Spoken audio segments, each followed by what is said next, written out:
Dear students, today in this class of discrete mathematics, we will study the incidence matrix. Students, कल के video lecture में हम देख रहे थे कि हमने इंसिडेंस मैट्रिक्स कैसे बनाई थी, कैसे क्रिएट की थी। ये मैट्रिक्स हमारे सामने आ गई थी। इस ग्राफ के रिगार्डिंग हमने मैट्रिक्स बनाई थी। इस मैट्रिक्स को बनाने में हमने कॉन्सेप्ट क्या किया था, जो इंसिडेंस मैट्रिक्स में क्या होता है, जितनी भी आई यानी जितनी भी एज होंगी जो वर्टेक्स से इंसिडेंस हो रही होंगी उनकी पोजीशन 1 होगी, यानी कि वर्टेक्स पर जितनी एज जो एज इंसिडेंस है वो पोजीशन 1 होगी, अदरवाइज 0 होगी। जैसे कि यहाँ ए है, ए और ई और एज 1 एज 2 है, तो एज 1 एज 2 1 होगी, अदरवाइज 0 होगी। इस तरीके से ये मैट्रिक्स हमारी क्रिएट हुई थी टोटल। तो जब ये मैट्रिक्स क्रिएट हो गई तो कुछ ऑब्जर्वेशंस हमें मिले थे, तो उस ऑब्जर्वेशन के आधार पर हम देखेंगे। तो सबसे पहला ऑब्जर्वेशन देखिएगा कि जितने भी कॉलम हैं इसमें E1 E2 E3 E4 E5 6 column है, सब में एग्जैक्ट 2 एंट्रीज़ यूनिट एंट्रीज़ हैं। ये देखिए, ये देखिए, ये देखिए, जितने भी कॉलम है सब में 2 एंट्री एग्जैक्ट 2 एंट्री जो है यूनिट एंट्री हैं। तो पहला ऑब्जर्वेशन जो मिला था वो था ईच कॉलम ऑफ बी क्या है, मैट्रिक्स, ये बी है मैट्रिक्स, ठीक है, comprises exactly 2 unit entries. Okay, 2 unit entries, clear. Second observation क्या मिला था, सेकंड ऑब्जर्वेशन देखिए क्या मिला था कि मान लीजिए कोई ऐसी हमें क्या कहते हैं एंट्री मिलती है, रो मिलती है जिसमें सारे जीरो हों, तो वो जो वर्टेक्स है वो कौन सी होगी, आइसोलेटेड वर्टेक्स होगी, तभी ये सारी पोजीशन हमें 0 मिल पाएगी। तो ये होगा कि a row with all 0 entries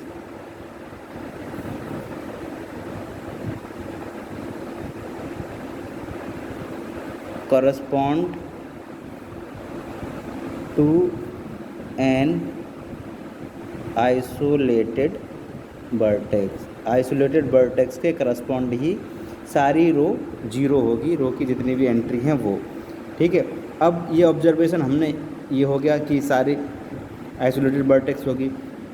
एक ऑब्जर्वेशन और देखा था हमने कि ये जो ई है, ई में क्या है, सिंगल 1 है। सिंगल 1 क्यों है, क्योंकि जो ई है वो देखिए ये सिंगल, इसका डिग्री 1 है, तो 1 डिग्री होने का मतलब है ये क्या है, मैंने बताया था पेंडेंट वर्टेक्स। जिसकी डिग्री 1 होती है वो पेंडेंट वर्टेक्स होता है, ठीक है। जिसकी डिग्री 1 होगी वो क्या होगा, पेंडेंट वर्टेक्स। तो जो थर्ड ऑब्जर्वेशन हमें मिलेगा वो मिलेगा ए row with a single unit. जो 1 की एंट्री होती है उसे यूनिट एंट्री बोलते हैं। यूनिट मतलब 1, यूनिट एंट्री, ठीक है। 1 की एंट्री को यूनिट एंट्री बोलते हैं। Corresponds to a pendant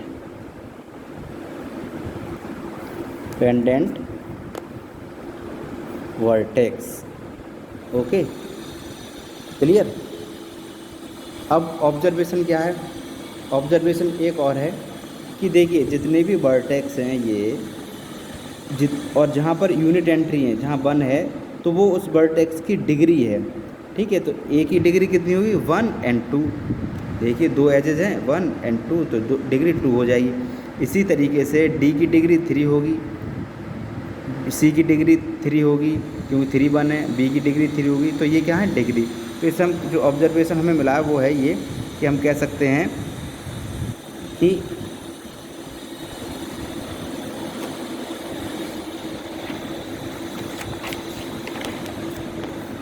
the number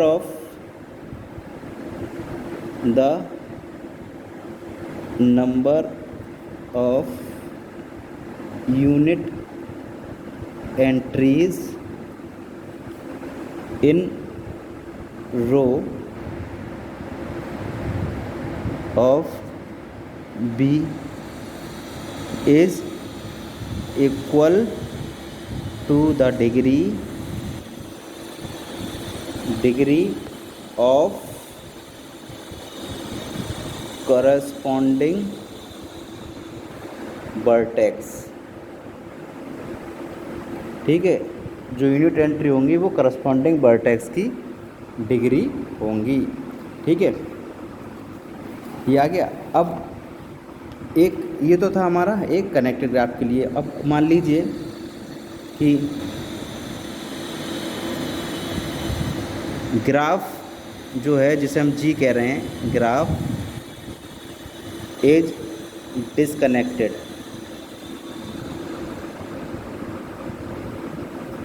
if graph is disconnected then क्या होगा, जी एक ग्राफ है तो क्या हो जाएगा, G1 और G2 दो ग्राफ होंगे उसके, एक G1 और एक G2।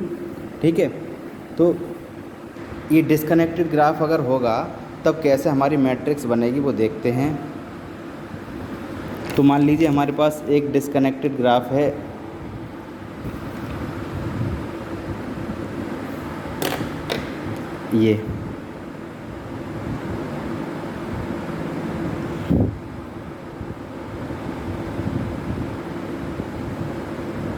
ये डिसकनेक्टेड ग्राफ है एक हमारे पास।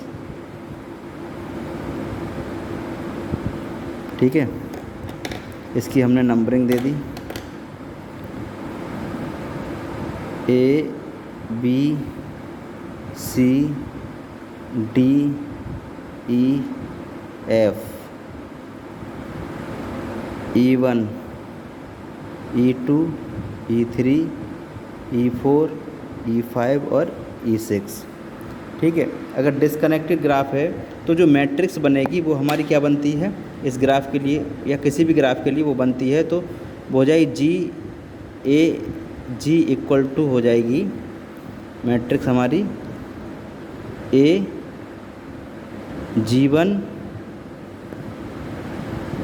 0 0 A G2।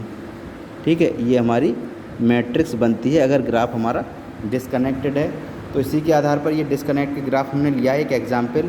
ठीक है, इस एग्जाम्पल में पता चलेगा कि कैसे ये हमारा प्रूफ होता है या नहीं प्रूफ होता। ठीक है, मान लीजिए ये हमारे पास एक डिसकनेक्टेड ग्राफ है। ठीक है, तो अब इसकी हम मैट्रिक्स बनाते हैं। ठीक है, मैट्रिक्स बनाएंगे इसके लिए। तो जो A G है,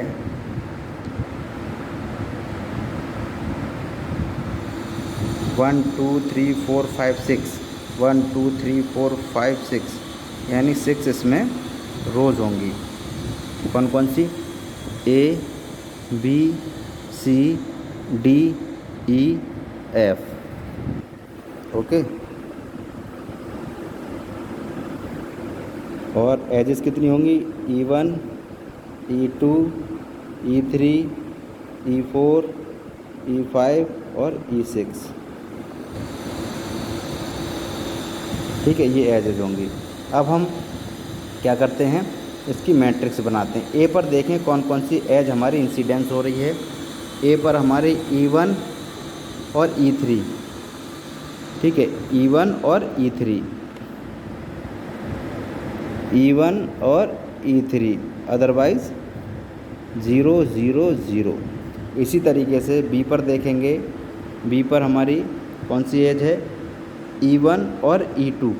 बी पर कौन सी एज इंसिडेंस हो रही है, E1 और E2, E1 और E2, बाकी 0। ओके, देन सी पर देखेंगे E3 E2 या E2 E3, तो ये E1 E बाकी 0 हो जाएंगी। क्लियर। अब हम देखेंगे डी पर, डी पर हम देखेंगे तो E4 E5। डी पर हमारा जो इंसिडेंस हो रहा है वो हो रहा है E4 और E5। देखिए E4 और E5, तो E4 और E5 बन हो जाएगा, अदरवाइज़ 0। अब ई पर देखेंगे, ई पर कौन कौन सी एज इंसिडेंस हो रही है, E5 और E6, E5 और E6, अदरवाइज 0। एंड F पर देखेंगे तो E6 एंड E4, E4 और E6, अदरवाइज 0। ठीक है, तो ये हमारी मैट्रिक्स बन गई, ये मैट्रिक्स बनी है।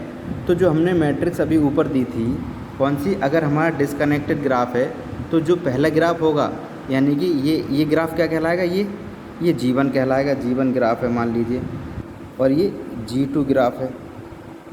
ठीक है, तो G1 और G2 इस तरीके से रिप्रेजेंट होंगे। ठीक है, G1 और G2 इस तरीके से रिप्रेजेंट होंगे।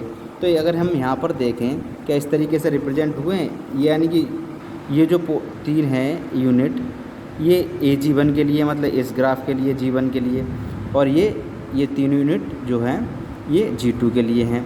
अगर हम इन्हें सेपरेट करें इस तरीके से सेपरेट कर सकते हैं। ठीक है, ये G1 के लिए हो जाएगा, ये 0 पोजीशन हो गई, ये 0 पोजीशन हो गई, और ये G2 हो गया। ठीक है, तो इस तरीके से हम किसी भी डिसकनेक्टेड ग्राफ की मैट्रिक्स को भी क्रिएट कर सकते हैं। ठीक है, तो कनेक्टेड और डिसकनेक्टेड दोनों तरह की मैट्रिक्स का मैंने एग्जाम्पल आपको बताया और आपको समझ में भी आ गया होगा। क्लियर है? तो इससे क्या हुआ, ये जो कॉन्सेप्ट थे, जो ऑब्जर्वेशन थे हमारे, वो यहाँ पर कंप्लीट हो गए। ठीक है, ऑब्जर्वेशन में भी ध्यान रखिएगा, ऑब्जर्वेशन जो बताए थे मैंने ये सारे। ठीक है, तो आज के वीडियो लेक्चर में स्टूडेंट्स इतना ही। Okay, thank you students.